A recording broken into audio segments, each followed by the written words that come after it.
bonsoir. Bonsoir. Vous allez vous présenter, s'il vous plaît? Alors, Hicham Houdeifa, je suis journaliste et auteur du livre Dos de femmes dénudées, les oubliés du Maroc profond.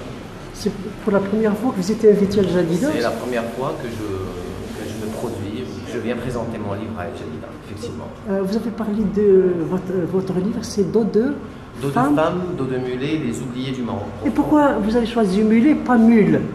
Je suis un peu curieux. Parce que, c'est une question. Au fait, ça vient de Dhar al-Mara, Dhar al-Bihima. C'est une ressemblance entre c'est-à-dire elle bosse trop, la femme. Voilà. C'est pour illustrer un état de précarité réel que rencontrent des femmes un peu partout dans le Maroc et que je traduis dans ces histoires-là que je raconte. Oui. Cette question, je voulais vous la poser après, mais je vais vous la poser maintenant. Vous avez dit qu'il y a des femmes qui travaillent par contrainte, c'est-à-dire même parfois elles peuvent se soumettre sexuellement. Et moi je dis, est-ce que ces femmes sont obligées de le faire? Elles doivent travailler dignement, à mon avis. À votre avis, c'est un avis qui est respectable. On a 17, 18 ans, qu'on a été, ou a 16 ans, qu'on a un bébé et qu'on descend à Casablanca pour chercher du travail. Là, je pense que le mot choix est un luxe. Le choix est un luxe pour beaucoup de gens. Du moins les gens dont je raconte l'histoire. Bonsoir à tous. Et merci d'être venus ce soir à l'Institut français d'Al Jadida pour une nouvelle rencontre autour d'un livre. C'est un exercice un petit peu différent de ce que nous avons eu le plaisir de vous proposer ces dernières semaines, puisque nous n'allons pas mettre l'accent ce soir sur la littérature, même si nous vous présentons un livre, mais plutôt mettre l'accent sur des enquêtes. Des enquêtes réalisées par Hicham Houdeifa, qui est ici présent et que je remercie d'avoir répondu à notre invitation. Des enquêtes réalisées au Maroc et nous parler de phénomènes de société. Ce sont des enquêtes qui sont, pour ceux qui ont déjà eu la chance de lire le livre, des enquêtes qui sont tout à fait marquantes. C'est un livre qu'on a du mal à lâcher. Je sais que je suis tombé dessus, je m'en suis emparé et je n'ai pas pu le lâcher avant que le livre soit terminé parce que voilà, c'est un phénomène dont nous allons parler dans quelques minutes, mais qui est absolument essentiel, poignant. Et je vous remercie d'avoir mis toutes ces enquêtes par écrit, d'avoir exprimé pour tout le public, pour tous les lecteurs, le fruit de votre travail, et de venir maintenant, ce soir, partager avec nous cette expérience. Donc, merci à vous pour cette rencontre. Merci à M. Réoni d'être notre dialoguiste, notre interlocuteur attitré pour cette rencontre. Je vous souhaite à tous d'une très bonne soirée et de très beaux débats. Merci, monsieur le directeur, pour ce beau discours. Et vous avez très bien fait de signaler qu'il s'agit en fait d'une rencontre un peu particulière, puisque elle ne se fait pas ce soir autour d'une œuvre de fiction ou d'une œuvre poétique, mais autour d'une réalité brute et brutale que c'est Hicham Houdeifa a voulu bien transcrire dans un ouvrage qu'il a intitulé « Dos de femmes, dos de mulets, les oubliés du Maroc profond », édité par la maison d'édition Toutes Lettres dans la collection Enquête. Voilà, c'est le premier livre de cette collection. Et si Hicham Houdeifa, vous n'êtes pas le premier à venir nous parler de votre livre en tant que journaliste. Nous avons reçu aussi Guillaume Jobin, qui a écrit Liberté le résident. Nous avons reçu aussi Kansas Frewi, qui a écrit sur le mouvement Souffle et qui a eu pour cet essai le prix Grand Atlas en 2013. Et c'est pour cette raison que je suis curieux de savoir pourquoi cette nouvelle tendance des journalistes à vouloir écrire des livres. On va commencer par ça. Pourquoi la nouvelle tendance? Pourquoi je ne sais pas. Je pense que le Maroc est un sujet très intéressant et pendant longtemps, des journalistes français ou des écrivains français ont écrit sur le Maroc. C'est une très bonne chose que des journalistes marocains puissent également écrire sur le Maroc. Moi, j'ai vraiment la difficulté à me définir comme écrivain, hein, parce que je suis resté dans une écriture journalistique dans ce recueil d'enquêtes et de reportages. Donc, on s'est dit, Kézas et moi, qui nous avons créé ensemble en toutes lettres, qu'après la fin de l'expérience du journal hebdomadaire dont j'étais un des journalistes, on s'était dit pourquoi au Maroc, comme ailleurs, en France, aux États-Unis, on ne créerait pas une maison d'édition pour sortir des livres dont le journalisme ou l'écrit journalistique soit la trame principale. Et donc, d'où l'idée de créer en toutes lettres. Et la collection Enquête est venue naturellement. Donc voilà. Pour ma part, ma motivation, c'est de pouvoir passer à un format plus ample, pour pouvoir décrire les situations sociétales, et également avoir toute la liberté qu'il me faut pour écrire sur ces histoires-là. Ouais. Donc on commence d'abord par ce titre qui dérange un petit peu, Dos de femme, dos de mulet. Est-ce qu'on peut considérer ce titre comme une reproduction en fait de la réalité telle qu'elle est, ou bien est-ce que c'est un cri de colère, ou juste un cliché parce que vous avez repris une expression dite dans l'Atlas et donc qui considère la femme comme une personne qui doit subir toutes les tortures possibles et imaginables. Nous avons, quand j'ai fini ces histoires-là, il fallait trouver que le titre soit vraiment décrive les réalités qui sont traduites dans ce livre. Et à un moment, c'est quoi l'expression qui t'a touché le plus? Et moi, dans les montagnes de l'Atlas, que ce soit en moyen ou au Atlas, on parle beaucoup de Harumrat al-Bima, dos de femme, dos de mulet. Et on s'est dit que ça retrace effectivement dans la réalité ce que j'ai vu, mais également dos de femme, dos de mulet, même pour les barmettes de Casablanca, dos de femme, dos de mulet pour les ouvrières de Berkane, dos de femme, dos de mulet, en réalité, mais également comme un fardeau. Et donc j'ai trouvé que ça résumait les réalités. Et puis j'ai ajouté, bien sûr, pour être plus explicite, les oubliés du Maroc profond, pour donner du souffle à cette expression-là, pour que ça ne reste pas comme ça suspendu de femmes de mulet. On parle des femmes, des oubliés de ce Maroc, voilà, qui n'est pas toujours le plus beau pays du monde. Oui, une damnation. Est-ce que cette étiquette colle toujours à ces habitants de la région, ou bien les choses ont évolué? Les choses ont changé. Après l'instance Égalité et Réconciliation, c'était la différence. Après, quand il y a eu le processus d'équité et de réconciliation, au contraire, on voulait toutes les familles, parce que tout le monde vit dans le besoin, mais tout le monde voulait être un Okhouya. Chacun disait oui, moi, il y a quelqu'un qui a. C'est normal, c'est le besoin. Et donc voilà, ça a changé, mais bon, quand tu vois ce village, parce qu'il y a eu l'instance Équité et Réconciliation, il y a eu ce qu'on appelle la réhabilitation des régions qui ont été victimes d'exactions mais quand on voit aujourd'hui encore la route qui mène, parce qu'eux ils sont sur la route entre Riche et Milchil, la route elle est accidentée toute l'année, n'a pas été. Il n'y a aucun transport à part ce qu'on appelle le transport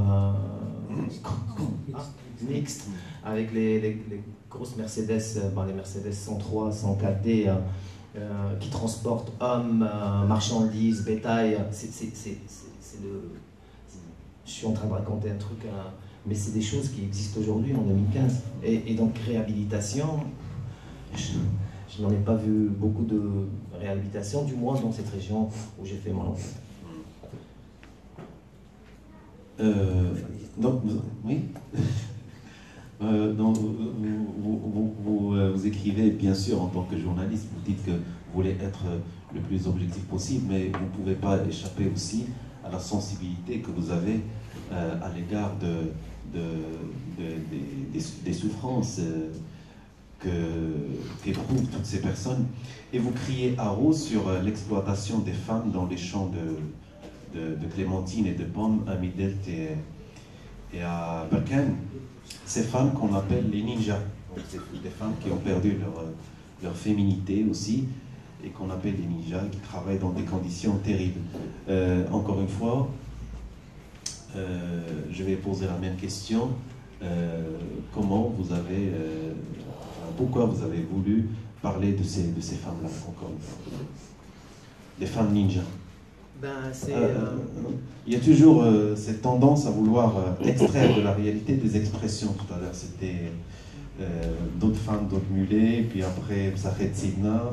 Mais parce que c'est la réalité, c'est le terrain qui donne. Ils sont appelés comme ça à Berkane. À Berkane, on les appelle les femmes ninjas, parce qu'ils ne montrent que les yeux. Et c'est des femmes qui viennent du Harb, c'est-à-dire de la région de Sidi Slimane, de Sidi Qassam, où on gagne 70 dirhams par jour quand on travaille dans un champ, mais ils partent à Berkane parce que c'est 20-30 dirhams de plus. Et durant la saison de récolte de la clémentine. Donc voilà. Et plusieurs d'entre elles se sont sédentarisées même dans les alentours, dans les quartiers limitrophes de Berkane. Mais d'autres font les allers-retours. Beaucoup de femmes sont des mères célibataires ou des veuves. Et voilà. J'ai décrit le genre de discrimination dont elles font l'objet. Oui, il ne s'agit pas tout simplement de discrimination, ni tout simplement de souffrance au travail. Donc ce sont des femmes aussi qui subissent des abus sexuels. Vous en parlez à la page 49, je vais lire un petit passage. Les femmes de Douar, le Gharaba et de Sifoun, nous les avons rencontrées dans une des stations d'emballage situées dans la périphérie de Berkane. L'exploitation sexuelle n'est pas que le fait des patrons. Une ouvrière jeune et au physique avantageux n'a aucune chance de travailler si elle résiste aux avances non seulement du patron, mais aussi d'un de ses parents, frères, fils, etc. Du contremaître, du gérant ou même du cabran, celui qui est chargé d'amener les femmes au champ, explique Mohamed, gérant de la station et qui travaille depuis longtemps dans le secteur. Rabia, qui habite dans le quartier de Sifoun, est mère d'un petit garçon de 2 ans.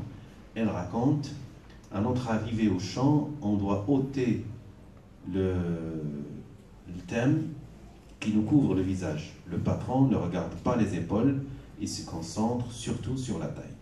Parmi la vingtaine de femmes qui viennent travailler au champ, le patron s'en choisit une, celle qui retient l'attention du patron, part elle aussi au champ, mais pour une autre raison.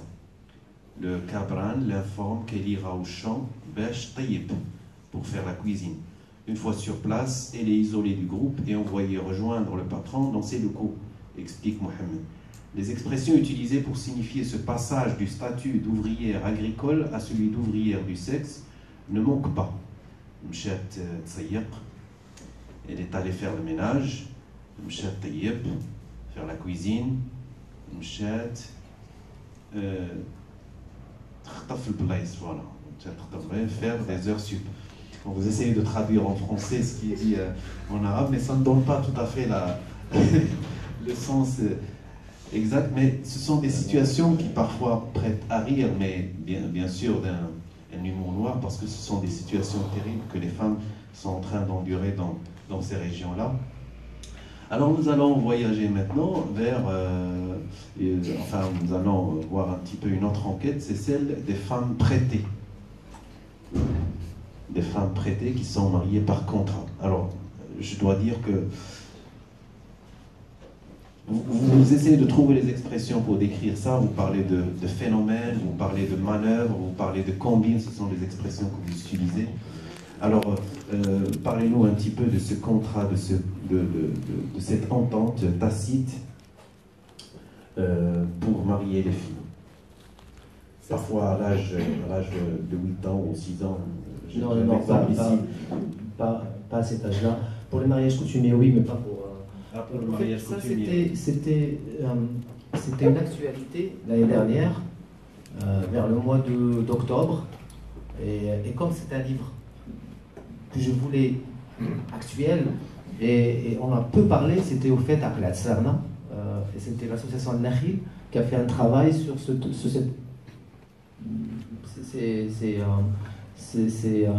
cette combine que trouvaient les pères pour pouvoir marier leurs filles, marier en guillemets.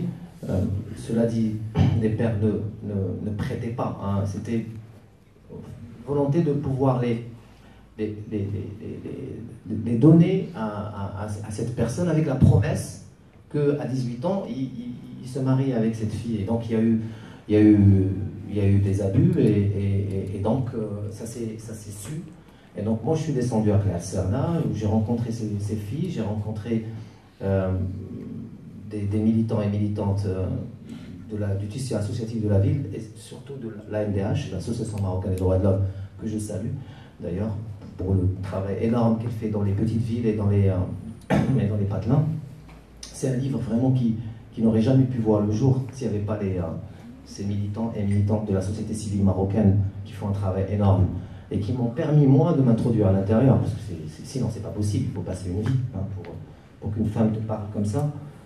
Donc c'est ces gens-là, et donc à la sœur, là c'était la MDH et une association féministe, mais dans toutes ces histoires-là, c'est toujours des militants et militantes qui travaillent sur le sujet depuis des années, hein, qui sont là, qui sont proches des attentes de la population, qui sont proches des femmes, qui me permettent, moi, ils me font une petite place, ils me disent, voilà, introduis-toi. Et puis ça fait que les langues se délient et que j'ai accès à ces histoires-là. Voilà. Oui, on va pas parler de toutes les histoires là après. Oui. On va pas raconter la fin. Oui, vous avez parlé du militantisme et surtout de la société civile. Vous ne cessez d'en parler justement au niveau de chaque enquête parce qu'il y a des personnes qui se portent volontaires justement pour essayer de rectifier le tir, peut-être ne serait-ce que pour faire savoir aux gens que ces phénomènes existent. Voilà, donc je vais continuer quand même à parler de ces enquêtes-là, et surtout de cette enquête parce qu'elle est importante et elle donne justement le titre à l'œuvre. C'est celle du mariage coutumier, donc tu viens d'en parler, les sans-papiers. Voilà, les sans-papiers, c'est ce qu'on appelle, oui c'est ça le mariage coutumier, le fatha, ou bien le mariage orfi, on va dire orfi en français, ce n'est pas orphée. Même s'il y a un point commun, c'est la descente aux enfers aussi. Donc, ce phénomène existe depuis longtemps. Donc, est-ce que lorsque vous avez fait cette enquête, vous n'avez pas eu l'impression que c'est quelque chose qui est déjà su et connu par tous? Moi, j'ai commencé à travailler sur le mariage coutumier en 2007. Hein. Mais je me suis dit que c'était important de revenir dans ces lieux-là et de voir si les choses ont changé ou pas. Et je trouvais que je ne pouvais pas faire un livre sur la précarité des femmes dans ce pays sans parler du mariage coutumier. Parce que c'est vraiment l'illustration même de la précarité dans ce pays et l'absence de l'état de droit, mais c'est de manière flagrante, quoi. Quand on parle de dizaines de milliers de femmes mariées à la coutumière et des dizaines de milliers d'enfants qui n'ont aucune identité et qui ne vont pas à l'école, les femmes n'héritent pas. On se marie devant 12 témoins et elles sont répudiées. La répudiation existe encore dans ces endroits-là. Là, on est devant la honte. Hein, on est devant la honte. Et quand je suis revenu, j'ai retrouvé ces mêmes phénomènes-là, hein, que ce soit un Ndfou, et encore une fois, grâce à une grande association que je trouve formidable qui s'appelle la Fondation Ito, qui font des caravanes depuis des années. Ben, j'ai eu à revoir et à voir, alors que la solution, c'est la Moudawala, le fameux article 16, qui fait en sorte à ce que ces unions-là soient légalisées, mais à aucun moment le grand effort de ramener tout le monde, de ramener le représentant du ministère de la Justice, de l'Intérieur, le grand temps de Kaïdal, et régler ce problème une fois pour toutes n'a jamais été encore. Et votre indignation est contagieuse. À la lecture de cette enquête, on ne peut être qu'indigné. Et je cite un exemple. En 2007, j'ai enquêté, donc c'est vous, j'ai enquêté pour la première fois sur le mariage coutumier dans la région d'Eit Mohammed et Eit Abbas, près d'Azilal. Depuis, grâce notamment au soutien actif de la fondation ITO à travers ses caravanes de sensibilisation, je n'ai cessé de revenir dans les douars de l'Atlas pour remarquer la persistance de ce phénomène. En 2010, dans les douars d'Anfgou et de Tamelout, nous avions constaté, horrifiés, que des petites filles étaient mariées à l'âge de 6, 7 et 8 ans, livrées à leurs beaux-parents le temps de l'apparition de leurs premières règles pour que le mariage soit consommé. En 2014, ce type d'union se fait encore, parfois avec la bénédiction des agents de l'autorité, à commencer par le cheikh. Il est central le cheikh, parce que tu n'as que le cheikh comme Oui. autorité administrative dans ces douars. Ouais. Donc, on ne va pas aller jusqu'au bout de toutes les enquêtes, mais comme vous dites dans le titre, enfin le sous-titre du titre, Dos de femmes, dos de mulets, les oubliés du Maroc profond, vous ne parlez pas tout simplement du Maroc profond, mais aussi des femmes aussi dans les grandes agglomérations, dans une ville comme Casablanca, où vous parlez aussi des barmaids, oui, qu'on appelle en arabe aussi barmétades, c'est ça ? Voilà, le barmétade. Et donc, on ne va pas parler de ça, peut-être qu'il y aura des questions sur ça après. Donc, parce que la précarité, le Maroc profond n'est pas que rural. Parce qu'au Maroc, on a ce que j'appelle moi la métastase de la pauvreté. Tu as un boulevard, il suffit de passer par une route, se dire, moi peut-être que en passant par là, j'arriverai plus tôt. Et là, tu découvres le bidonville, tu découvres le... Et ça, c'est significatif pour moi. Alors les barmaids, j'ai fait les barmaids parce que je voulais montrer que le Maroc profond est également urbain, mais pas seulement rural. Et que à Casablanca, il y a des quartiers de l'endroit, l'ancienne Médina, Dabrelf, Sid Khadir, dans un des quartiers au-dessus de l'Oulfa, où les mères célibataires qui travaillent barmaid, elles paient un loyer sans avoir une quitte. Ils vivent dans l'anonymat le plus total. Et que même dans une ville comme Casa ou Jdida, j'imagine. oui, vous parlez aussi de Jdida. Non, je ne parle pas de Jdida. Si, il y a un passage sur Jdida, je le citais tout à l'heure.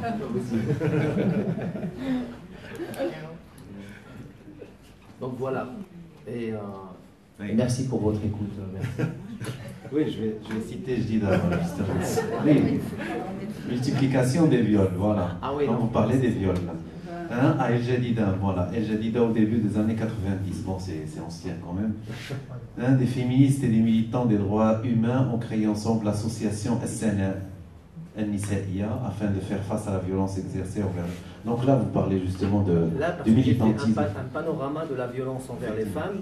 Et j'ai profité d'une grande association que je cite encore, qui s'appelle, au fait, un réseau de centres d'écoute qui s'appelle Uyun Nisaiya, dont Sénat fait partie. Et donc, exactement, donc j'ai travaillé avec eux, j'ai travaillé avec un centre d'écoute de Bni Mellal, un centre d'écoute à Casablanca, quelques centres d'écoute pour parler d'une forme de cartographie de la violence dans ce pays. J'ai effleuré.